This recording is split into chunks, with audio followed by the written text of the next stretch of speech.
लाडपुरा विधानसभा क्षेत्र के रायपुरा में स्थित है। यहाँ पे चाय की होटल पे कुछ लोग बैठे हुए हैं। आइए इनसे जानते हैं कि आगामी चुनाव में यहाँ से कौन प्रत्याशी जीत रहा है। नमस्कार भाई साहब। हाँ जी नमस्कार। आगामी चुनाव में कौन प्रत्याशी जीत रहा है यहाँ? यहाँ पर इतने सालों से तो भाजपा प्रत्याशी भवानी सिंह राजावत जी आदरणीय रहे हैं और कम से कम मतलब 3 बार वो विधायक रह चुके हैं यहाँ पर अपने 3 बार विधायक रह चुके हैं राजावत जी साहब। जो उनका नेतृत्व भी बहुत अच्छा है और उनका सम्मान सब चीज़ हर एक चीज़ अच्छी है, कार्य करने की क्षमता हर एक चीज़। पर अभी क्या है उनको दुख के साथ कहना पड़ रहा है टिकट नहीं मिल पाया है। तो इस बार क्या रहेगा? इस बार कल्पना देवी जी का जोरों शोरों से चल रहा है और हर बार ये लाडपुरा विधानसभा क्षेत्र ऐसी है, बीजेपी की ही सरकार आती है यहाँ पर। हर बार इतने क्षेत्र हो गए, इतना टाइम हो गया मेरे को देखते हुए वोट डालते हुए, पर कभी भी यहाँ कांग्रेस सरकार का राज काफ़ी टाइम हो गया मतलब देखे हुए। हमेशा बीजेपी का ही गढ़ माना जाता है ये लाडपुरा क्षेत्र। और अभी एक तीसरा मोर्चा ने भी कदम रखा है लाडपुरा विधानसभा में, जो RLP plus Azad Samaj party का गठबंधन है। उसमें उससे कितना उसका माहौल कितना रहेगा, कितना वोट बैंक रहेगा उसकी? अभी तक तो ऐसा कोई चीज़ देखने को नहीं मिली है। अभी तो यहाँ बीजेपी कांग्रेस की ही बातें चीज़ें चल रही है जहाँ भी चल रही है। जैसे कहीं बैठे हैं चाय की तड़ी पे, कहीं चौपाल में, कहीं कोई ऑफिस में बातचीत कर रहे हैं, तो इस मैटर पे भी कभी भी मैंने कोई बातचीत नहीं सुनी है। अभी तो नॉर्मली कल्पना देवी जी, गुड्डू भाई, ये जो कांग्रेस बीजेपी के प्रत्याशी है उनके ऊपर ही चर्चा चल रही है। गुड्डू भाई का क्या रहेगा? गुड्डू भाई का भी अभी और साल की अपेक्षा तो सही दिख रहा है, पर ये बीजेपी का गढ़ है अपना लाडपुरा क्षेत्र, कुछ कह नहीं सकते। चुनावी ये है, ये तो एक सभा है, अपना एक समारोह है, ये तो कुछ भी हो सकता है। लास्ट में रिजल्ट आने पर ही पता चलेगा वो तो। भाई साहब का कहना है कि ये बीजेपी का गढ़ है, तो यहाँ पे बीजेपी का ही बहुमत है। आइए और से जानते हैं। हमारे साथ एक और भाई साहब बैठे हुए हैं, इनसे भी जानते हैं कि आगामी चुनाव में किसका पलड़ा भारी रहेगा। नमस्कार भैया। नमस्कार भैया, नमस्कार। आगामी चुनाव में किसका पलड़ा भारी रहने वाला है, कांग्रेस या बीजेपी? मेरे हिसाब से तो बीजेपी का ही रहेगा, क्योंकि हम यहीं पे नहीं, पूरे राजस्थान में देख लो, यही होता है कि एक बार बीजेपी आती है और एक बार कांग्रेस आती है। यहाँ पर चुनाव कराओ या मत कराओ, एक तरफा मामला चलता है। अच्छा। या तो बीजेपी आती है और एक बार कांग्रेस आती है। और लाडपुरा में किसका रहेगा? लाडपुरा में मेरे को लगता है कि बीजेपी की सरकार रहेगी। अच्छा, यहाँ से जो दो प्रत्याशी हैं, एक तो गुड्डू भाई हैं कांग्रेस में, तो और बीजेपी में महारानी जी कल्पना देवी है। और तीसरा मोर्चा जो आरएलपी प्लस आजाद समाज गठबंधन का है, उसका प्रत्याशी हैं उत्सव वर्मा। तो इन तीनों में से किसका जीत यहाँ लाडपुरा से निश्चित है? देखो, आजाद समाज पार्टी है, वो अभी नई नई बनी है, तो उसका तो कुछ इतना ये रहेगा नहीं, लेकिन वो एक निर्दलीय के तौर पे आप उसको मान सकते हो। पर बाकी बीजेपी का रहेगा। निजामुद्दीन गुड्डू भाई का भी थोड़ा अच्छा है इस बार। अब देखते हैं, ये तो जनता बताएगी चुनाव में, अपन पहले से आंकड़ा नहीं लगा सकते इस बात का। भैया का कहना है कि अब तो जनता के ऊपर है, जनता बताएगी। लेकिन कांग्रेस का भी अच्छा है और बीजेपी दोनों पार्टियों का अच्छा है। और जो आरएलपी और प्लस आजाद समाज का गठबंधन का जो प्रत्याशी है वह अभी नया है। हमारे साथ और भी यहाँ पे बैठे हुए हैं, आइए इनसे जानते हैं। नमस्कार भैया। नमस्कार भैया।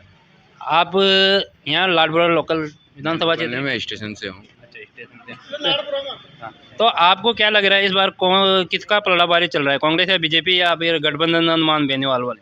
अभी तो बीजेपी का ही चल रहा है, जहाँ तक देखा जा रहा है। अभी जहाँ तक बीजेपी का ही चल रहा है अभी तो पलड़ा भारी।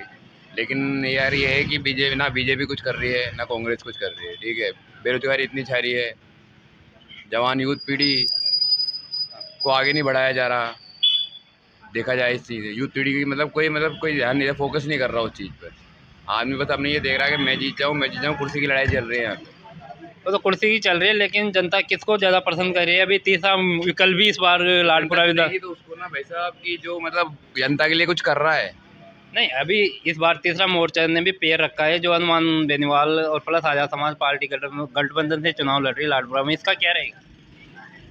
अब इसका तो कुछ कह नहीं सकते मैं, इतना तो अपन को। दो पार्टी है, या तो कांग्रेस या बीजेपी, या दो पार्टी है, कांग्रेस बीजेपी। पब्लिक इनको जानती है जनता, और इसका ही रहेगा। तो यहाँ से कौन प्रत्याशी जीत रहा है? भाई अभी तक तो अपनी कल्पना देवी जी है, युवरानी जी, महारानी जी। तो उनको ही जीतने का पूरा चांस है, क्योंकि हर बार बीजेपी आती है यहाँ पे और बीजेपी का गढ़ ही है एक तरह से देखा जाए तो हिसाब से तो हमारी कल्पना देव जी को भी। मतलब कल्पना जी आराम से यहाँ से जीत रहे। हाँ बिल्कुल पक्का है, 100% पक्का है उनका, वही जीतेंगे, क्योंकि वो महारानी भी रह चुकी है और काम भी कर रही है। महारानी होने के बाद भी बीजेपी में काम कर रहे हो और बीजेपी का साथ दे रहे हैं, तो उनके जो कार्यकर्ता ये लग रहे तन धन मन से, ये बस थोड़ा महारानी को देखना है कि वो भी। तो इस बार जो वो क्या नाम थे भवानी सिंह राजावत जो पूर्व विधायक हैं यहाँ के लाडपुरा के, वो पहले बीजेपी से लड़ते थे, इस बार उन्होंने निर्दलीय नामांकन डाला, इसका क्या रहेगा? वो तो पार्टी के आदमी हैं, अब उनका मूड है, वो निर्दलीय लड़ रहे हैं, उनको टिकट नहीं मिला इस बार, इससे उनकी इच्छा है वो किसी पे भी लड़े। तो इस पे बीजेपी पे असर पड़ेगा? नहीं नहीं, ऐसा कुछ भी नहीं है, जो बीजेपी वोट है वो तो बीजेपी रहेंगे, वो कहीं नहीं जाएंगे, ये है हमारा। तो और गुड्डू भाई का क्या रहेगा? गुड्डू भाई का तो भाई तीसरा साल है उनका, तीसरी बार है, मतलब ये तीसरा चांस है, 2 बार हार चुके हो, लगातार 2 बार आ रहे हैं। और इस बार लग रहा है वही प्रयास में, देखो क्या होता, लेकिन हमारा तो यही कहना है बीजेपी आनी चाहिए, कल्पना देवी जी। आपका नाम क्या? मेरा जितेंद्र सुमन है, मैं विश्व हिंदू परिषद का ही बंदा हूँ और कोटा महानगर प्रमुख का पद है मेरे पास। और यहाँ पे जो चाय वाले भैया हैं मनीष भैया, इनसे भी जानते हैं किसका पलड़ा भारी रहेगा। नमस्कार भैया। जय श्री राम। जय श्री राम। तो यहाँ पे क्या लग रहा है आपको, कोटा विधानसभा में बीजेपी या कांग्रेस, लाडपुरा विधानसभा? मुझे ना तो कांग्रेस ना बीजेपी, मुझे एक हिंदू राष्ट्र चाहिए, तो वोट वहीं पड़ेगा जो हिंदुत्व का साथ देगा। इसका मतलब सीधा सीधा बीजेपी को वोट देंगे? बिल्कुल बीजेपी को साथ देंगे साहब। मैं पहले कांग्रेस में था जी जी। और मैं वार्ड पार्षद का चुनाव भी लड़ा हूँ, तो मुझे कमी सबकी पता है कौन कैसा है, लेकिन मुझे किसी से कोई मतलब नहीं और मैं किसी की अवहेलना भी नहीं कर सकता। लेकिन हिंदू राष्ट्र के लिए हर हिंदू को अब जागना पड़ेगा। बागेश्वर धाम का पगला हूँ मैं, और मैं तो ये कहता हूँ बस हिंदुत्व को अगर बचाना है तो वोट सोच समझ के दें।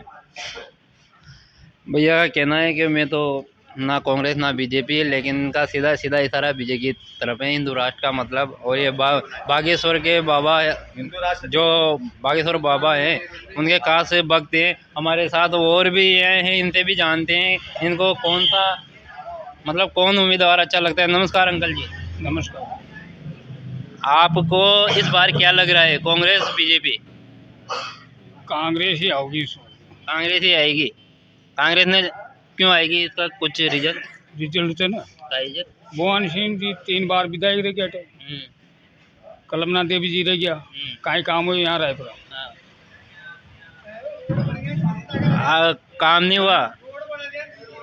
खसियार रोड बन गया, खसियार सीसी रोड, काय भी ना कटिया। तो रोड मेरी बात, कांग्रेस तो अभी सरकार थी, उसमें आपका काम हुआ? वोट तो देखो अच्छा जाएगा, जाओगो जाओगो। अच्छा अच्छा। मारा खबर मुँह कायम भी कर दी मुँह नहीं, पर आपको क्या लग रहा है? दे दिया था बीजेपी ने, दे दिया था 18 दिन का, पर बस न दिया। अच्छा, भैया का कहना है कि इतने दिनों को बीजेपी के वोट दे रहे थे, लेकिन इस बार बीजेपी को वोट नहीं दिया। पता नहीं इनका क्या पर्सनल मैटर है। आइए हमारे साथ और भी है, यहाँ पे एक दुकान पे और भी आदमी बैठे हुए हैं, आइए इनसे जानते इनके क्या रीजन, मतलब क्या रहेगा, कांग्रेस बीजेपी किसका सपोर्ट कर रहे हैं। नमस्कार अंकल जी। हाँ जी, आपने तो कोई का भी नहीं दी, मैं तो ये 52-53 साल की उम्र होगी, न तो बीजेपी वाला दियो न कांग्रेस वाला दियो। मैं असो काय हो गयो, काहे देना है कोई ना, आज सब जान से मारना है, गले और बना दीजिएगा, तेरे को सब मिलेगा, काहे न मिले। तो आप विकलांग हो तो आपको पेंशन वगैरह नहीं मिल रही? कुछ पेंशन भी टाइम से 2-3 महीना से पेंशन आ रही, अटे काहे नाम से सब यहाँ गाड़ियाँ मिल गई, मुंडा दे कर दीजिए। आपको गाड़ी नहीं मिली, स्कूटी नहीं मिली? काहे भी नहीं मिले, आपको जमीन वगैरह कुछ भी नहीं है? काहे कोई ना, फिर भी कैसे नहीं मिला? आप वो ज्यादा गले बना दे, पीसा दो लोग बगाए, 1000 रुपया लागेगा। कौन बोले 1000 रुपया? जैसे आप ही द्वारे पहले पीसा दे। अच्छा, बीच में रिश्वत खाने का काम और कहीं। अंकल जी का कहना है कि कोई सी भी सरकार है, मेरे दो ये विकलांग हैं, इनको पेंशन भी मिल रही है, लेकिन 3-4 महीने मिल रही है, लेकिन इनको स्कूटी नहीं मिली।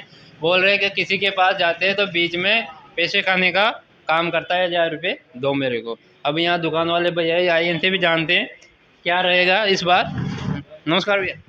नमस्ते। इस बार कांग्रेस बीजेपी में किसका पलड़ा भारी लग रहा है?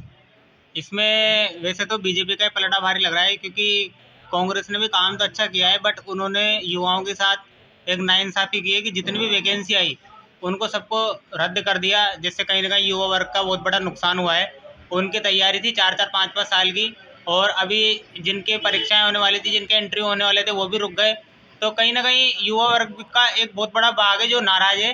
तो कहीं ना कहीं वो अब है ना बदलाव चाहता है, बस यही कहना चाहूँगा। तो इस बार यहाँ लाडपुरा से कौन जीत रहा है? देवी जी का पलड़ा भारी है यहाँ पर। तो इनकी जीत निश्चित है। हाँ, भैया का कहना है यहाँ कल्पना जी देवी है जो जीत रही है। आइए इसी के साथ हम इसी एंड को कवर करते हैं। अगली विधानसभा की अपडेट जानने के लिए जुड़े रहे आड़ोती टाइम। धन्यवाद।